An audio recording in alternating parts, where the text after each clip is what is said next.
I wanted to give you an update on where we are with the completion of the work for the bluff repairs here at the Pensacola Dam. We will do the last of the drilling to install the anchors to support the materials associated with the rock tension system. The mesh material that covers the rock is going in place. All of the upper surface material is in place. The anchors are being tied together. Just a quick refresher to get you as to what this system is all about. We originally had 75 years of wear and tear, where the weathering has caused the development of boulders and gravel and other tailless debris to accumulate at the bottom of the hill. We have come in, cleaned all that up, dressed it up. We then came back through and scaled off additional rock. We have now placed retention anchors, which are a 13-foot long rod that is anchored into the rock surface.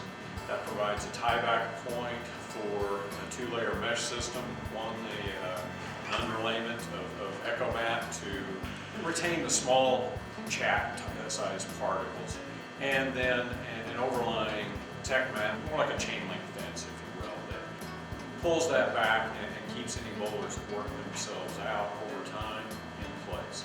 So we end up with a system that protects rock fault from damaging the penstocks and personnel that access. Subsequent to TK Construction completing their work, we will come back in, reinstall our fencing, repair the sidewalk rails, and get this back up and going for use this summer. We're presently in the stages of refurbishing the fourth and final unit at this project. We're approximately 50% complete with the stator frames, generator stator all completed. All the embedded works have been completed and are now starting the early stages of reassembly. The major components for the turbine runner are scheduled to arrive the week of the 24th of March. And from that point on, will be a very aggressive reassembly schedule.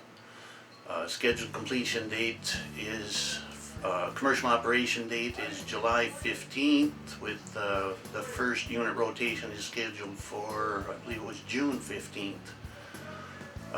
June 15th to July will be unit testing, endurance runs, and full load testing.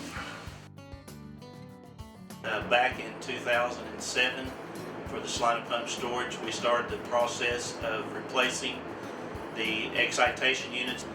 We determined at that time that the reliability issues and the cost that we were incurring due to the age of the excitation units merited replacement. We were spending roughly $7,000 to $8,000 each year on just the old unit breakers. The old WTA exciters that we installed in the early 90s, they weren't meant to be a pump storage facility usage. We took a generator excitation unit and converted it in-house to a pump storage excitation unit. So we did a lot of the control work, and we stole parts out of the old excitation units, the Westinghouse.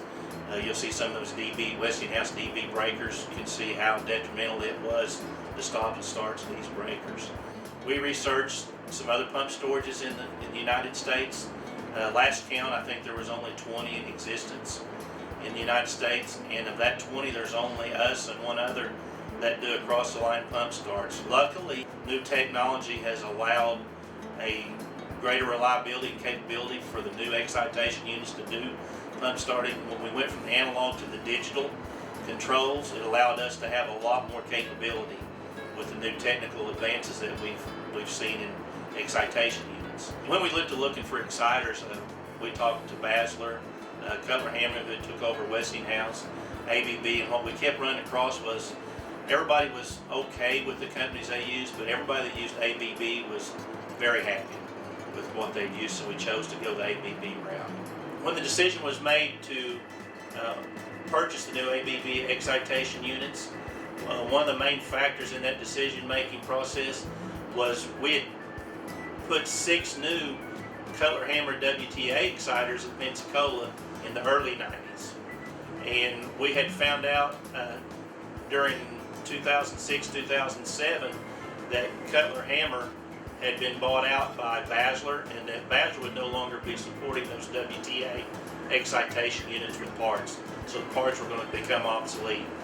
So by replacing the exciters at Salina with the new ABB exciters on units 2 and 3, that allowed us to cannibalize those parts off of those old WTA exciters and extend the life of the Pensacola excitation units 10 to hopefully 15, 20 years out, but save $100,000 a unit in changing those units in Pensacola over to a digital conversion. We don't see any malfunctions with the Pensacola units. They're a generator-only facility, and the WTAs, which didn't work well at the pump storage facility, work excellent at the Pensacola hydro facility.